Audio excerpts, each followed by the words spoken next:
மாட்டாங்கல்ல. ஏன் ஸ்டாலின் சார் வேணும்னே விட்டுட்டாரா? ஏன் இப்படிலாம் கேள்வி கேட்கலாமா? இப்படிலாம் கேள்வி கேட்டாதான் மேகதாது அணை பத்தி பேசுனதா அர்த்தமா?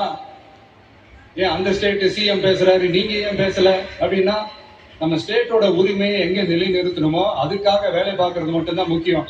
சும்மா சவால் விட்டுக்கிட்டு சீண்டிப்பார், நான் யார் தெரியுமா, தொட்டுப்பார், இப்படிலாம் பேசிட்டு இருந்தா வேலைக்கு ஆகாது.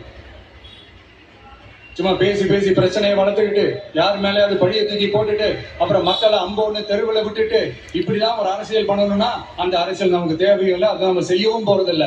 Talk less work more mode தான், அதுதான் நம்ம பாலிசியே.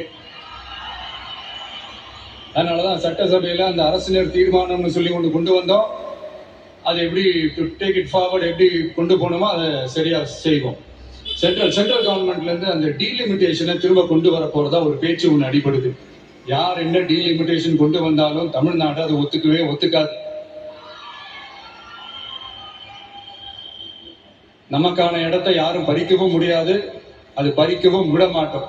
இப்படி நாம இருக்கும் போது இந்த தீய சக்தி திமுக எங்க போய் நிக்குது, யார் கதவை தட்டிக்கிட்டு நிக்குது, அது உங்களுக்கு நல்லா தெரியும். மக்களே, இந்த தீய சக்தியும் தீந்து போன சக்தியும் வேற வேறலாம் இல்ல, கூட்டு கலவானீங்க. சொல்ல முடியுமா அவங்களால? இவங்களுக்குள்ள ஒட்டு இல்லை, உறவும் இல்லை, அறிவிக்க முடியுமா, நிரூபிக்க முடியுமா? இந்த வரப்போற இடைத்தேர்தல் அதை நிரூபிச்சு காட்டுங்க, அப்புறமா பேசுங்க. மக்களை, என் மனசை விட்டு கரூர் எப்பவும் நீங்கவே நீங்காது. நமக்கு ஏற்பட்ட வேதனையான சம்பவத்தை, நமக்கு எதிராக நடந்த சதிய சூழ்ச்சிய இனி ஜெனரேஷனும் அவங்களுக்கு தெரியப்படுத்தணும்ல.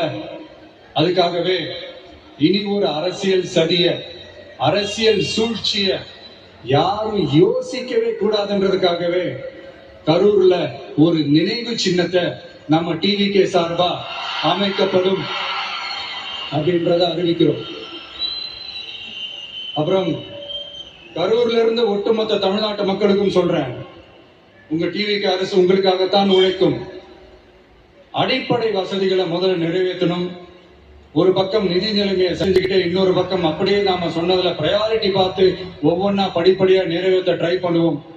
இது எப்பவும் உங்களுக்கான அரசா தான் இருக்கும். இந்த விஜய் உங்க விஜயா தான் இருப்பான். நீங்க உரிமையோட உங்க கவர்மெண்ட்டை நீங்க அணுகலாம்.